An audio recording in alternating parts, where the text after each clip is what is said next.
धाकड़ खबर, बेखौफजुमा बेबाक अंदाज।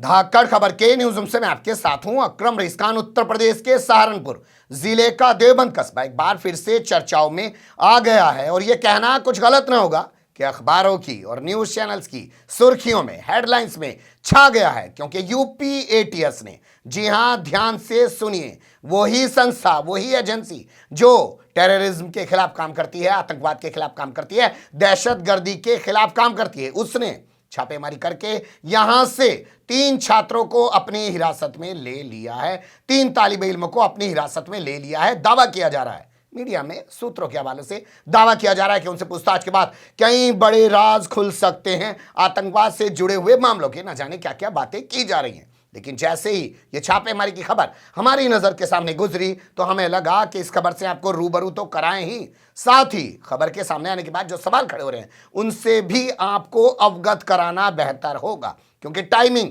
सबसे बड़ा सवाल खड़ा करती है। हम जानते हैं चुनाव से पहले किस तरीके से दारुल उलूम देवबंद को निशाना बनाया गया, एक 12-14 साल पुराने फतवे को लेकर, वो भी विस्तार से आपको बताएंगे।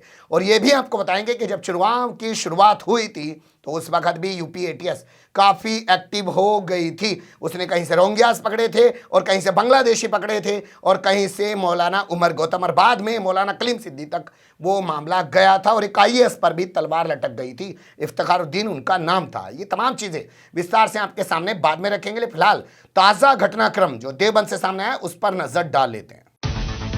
जी हां, ताजा घटनाक्रम आपके सामने रखे उससे पहले हेडलाइंस, जैसा मैंने कहा, सुर्खियां आपको दिखा देना ज्यादा बेहतर होगा। जैसे मैं सबसे पहले आपके सामने अमर उजाला की खबर रखना चाहता हूं। इस खबर की हेडलाइंस को थोड़ा ध्यान से पढ़िएगा। इसमें लिखा है यूपी में छापा, यहां पे अखबार ये लिख के रुक जाता है। इसके बाद आगे लिखता है कि देवबंद से पकड़े गए 3 संदिग्ध, यहां पे फिर अखबार रुक जाता है। पूछताछ में जुटी यूपी एटीएस की टीम, जी हां, पूछताछ में जुटी यूपी एटीएस की टीम। और आगे कहा जा रहा है कि खुल सकते हैं कई राज। अब ये हेडलाइंस पढ़ने के बाद या ये हेडिंग पढ़ने के बाद आपके जहन में बहुत सारे सवाल, या जो भी आम बीमार है उसके जहन में बहुत सारे सवाल आ सकते हैं कि कहीं फिर कोई आतंकवादी तो नहीं पकड़ा गया है। अब आपके सामने दैनिक भास्कर का हाल रख देते हैं, वो देख लीजिए इस खबर को कैसे छाप रहा है। फतवों की नगरी, दैनिक भास्कर ने बताया, फतवों की नगरी, जहां से फतवे जारी होते हैं वहां फतवों की नगरी देवबंद से फिर पकड़े गए। ये खबर में ही दिखा रहा है कि फिर पकड़े गए, यानी कि इससे पहले भी पकड़े जा चुके हैं। फिर पकड़े गए संदिग्ध, एटीएस की टीम ने 3 संदिग्धों को हिरासत में लिया। पहले भी पकड़े जा चुके हैं कई संदिग्ध, इस तरीके से करके पूरी हेडिंग इसने लगाई है। इसके अलावा कई और अखबारों ने खबरें छापी है जो मैं आपके सामने उन अखबारों की कटिंग रख के बता देता हूं, विस्तार में जाने की जरूरत नहीं है। कुल मिला के ये कि इस घटनाक्रम को लेकर सभी ने खबर छापी है और विस्तार से क्या लिखा गया है वो आपको बता देते हैं। दोपहर का वक्त बताया जा रहा है, समय है करीब 1:30 बजे के आसपास। यूपी एटीएस की टीम सिविल ड्रेस में पहुंचती है, उसके साथ खान का जो पुलिस चौकी है देवबंद थाने की, वहां का पुलिस फोर्स मौजूद है। ये सीधे घुस जाते हैं एक हॉस्टल के अंदर। जी हां, हॉस्टल में छापेमारी की गई है, किसी मदरसे में छापेमारी नहीं की गई है, किसी शिक्षण संस्थान में छापेमारी नहीं की गई है। हॉस्टल जो अलग से रहने के लिए बना होता है उस टाइप का हॉस्टल है, जिसे आप कह सकते हैं नज़मी मंजिल, उसका नाम है नज़मी मंजिल। वहां पे छापेमारी की जाती है। अब आप देख सकते हैं ये कमरा बताया जा रहा है जिस पर ताले लटके हुए हैं। 19 नंबर इस कमरे से पुलिस ने 1, 2, 3 लोगों को हिरासत में लिया। इसके बाद पुलिस बाकायदा उनको नकाब पहना के वहां से निकाल के ले गई।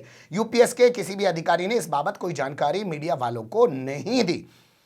यहां तक जो स्थानीय पुलिस है वो भी कह रही हमें तो जानकारी नहीं है, जबकि उनकी खानका था चौकी की पुलिस मौके पर मौजूद है। यहां के सीईओ से हमने बात करने की कोशिश की, पुलिस के आला अधिकारी से बात करने की कोशिश की, वो भी इस घटनाक्रम से इनकार कर रहे हैं। खुफिया विभाग भी जानकारी होने से इनकार कर रहा है कि हमें तो पता ही नहीं है कि कौन आया और कौन किसको उठा के ले गया। लेकिन अमर उजाला में जो छपा है नज़मी हॉस्टल के जीशान नज़मी का बयान छपा है। उन्होंने कहा ये लोग यहाँ सितंबर 2021 से रह रहे थे, अपने आप को छात्र बताते थे और इनका आई कार्ड वगैरह भी उनके पास जमा है। जो आई कार्ड बरामद हुआ है उसका फोटो स्क्रीनशॉट मैं आपके सामने रख रहा हूं, आप देख सकते हैं। उसमें जो जानकारियां दी हैं उससे भी आपको अवगत करा देते हैं। तेलंगाना का ये आई कार्ड बताया जा रहा है और जो नाम निकलकर इस पूरे घटनाक्रम में सामने आया है, उसमें जो चीज़ें दर्शाई गई हैं उसमें लिखा गया फैजुल हक।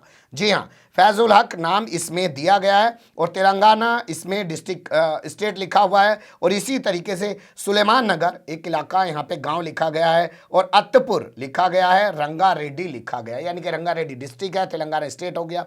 और ये तमाम चीज़ें लोकल गाँव वगैरह, तहसील, परगना, जो भी आप समझ सकते हैं वो सब चीज़ें उसमें हो सकती हैं। कहा जा रहा है कि ये लोग बांग्लादेशी हो सकते हैं, कहा जा रहा है ये लोग बर्मा के रहने वाले, आप समझ सकते हैं बर्मा का जब नाम आएगा तो क्या होंगे, रोहिंग्याज हो जाएंगे। अभी तक इनसे क्या पूछताछ की गई है, क्या इनको गिरफ्तार किया गया है, कोई जानकारी नहीं दी जा रही है। हालांकि हमारे स्थानीय जो पत्रकार साथी हैं वहाँ पे उन्होंने हमें बताया कि इनको छोड़ दिया गया, लेकिन छोड़ने की बाबत भी यहाँ की पुलिस अधिकारियों से पुष्टि नहीं हो पाई है, इसलिए हम आपके सामने इस खबर को ऐसे नहीं बता सकते कि उनको छोड़ दिया गया। कुल मिला के उनको उठा लिया गया है।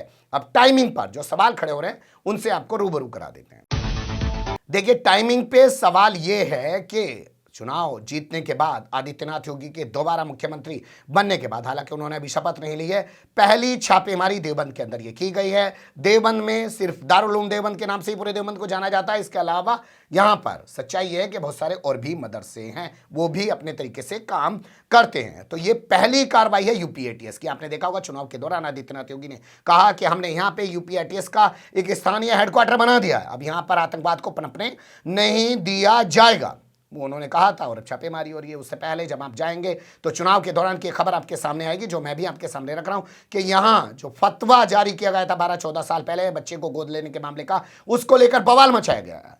एनसीपीसीआर के जरिए लिखा गया सहारनपुर के डीएम को, सहारनपुर के डीएम ने जांच की और जांच करने के बाद वेबसाइट से उस फतवे को हटा दिया। अभी तक कोई उससे आगे कार्रवाई नहीं की, लेकिन चुनाव के दौरान बवाल खूब मचाया गया था। उससे पहले अगर आप विस्तार से जाएंगे तो आपको पता चलेगा कि बर्मा के लोग बता के, बांग्लादेश के लोग बता के बहुत सारे लोगों को गाजियाबाद से, अलीगढ़ से, संत कबीर नगर से यूपी एटीएस ने उठाना शुरू किया। उनसे पूछताछ के बाद पुलिस पहुंच गई फिर दिल्ली के ओखला इलाके में, जामिया नगर इलाके में, वहां से उठा लिया मौलाना उमर गौतम को और उनके साथ ही काजी मुफ्ती जहांगीर आलम को भी उठा लिया। और उसके बाद गिरफ्तारी का इस सिलसिला पहुंच गया फुलत, जो मुजफ्फरनगर में एक गांव है, और वहां मौलाना कलीम सिद्दीकी एक बड़ा मदरसा चलाते हैं, उनको मेरठ से उठा लिया गया। और उसके बाद इस पूरे मामले में कानपुर के IAS इफ्तिखारुद्दीन का नाम भी शामिल कर दिया गया। कहा गया कि जिस वक्त वो कानपुर के पुलिस कमिश्नर थे, पुलिस में नहीं थे वो तो IAS ऑफिसर हैं, मंडल आयुक्त थे, तो वो अपने घर पर बैठकर धर्मांतरण का बड़ा गढ़ चला रहे थे। तो चुनाव से पहले वो रचा बसा गया था।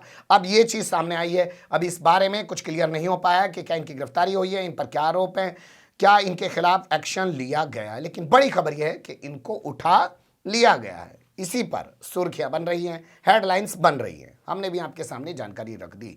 बने रहिएगा धाकड़ खबर के साथ। फिलहाल कमेंट्स के रूप में आप लोग अपनी राय दे सकते हैं, खबर को लाइक कर सकते हैं, चैनल को सब्सक्राइब कर सकते हैं, ज़्यादा से ज़्यादा हमारी खबरों को शेयर कर सकते हैं। फिर ऐसे ही किसी सुलगते हुए या उलझते मुद्दे लेकर मैं आपके सामने हूँगा हाजिर। फिलहाल अभी मुझे दें इजाज़त।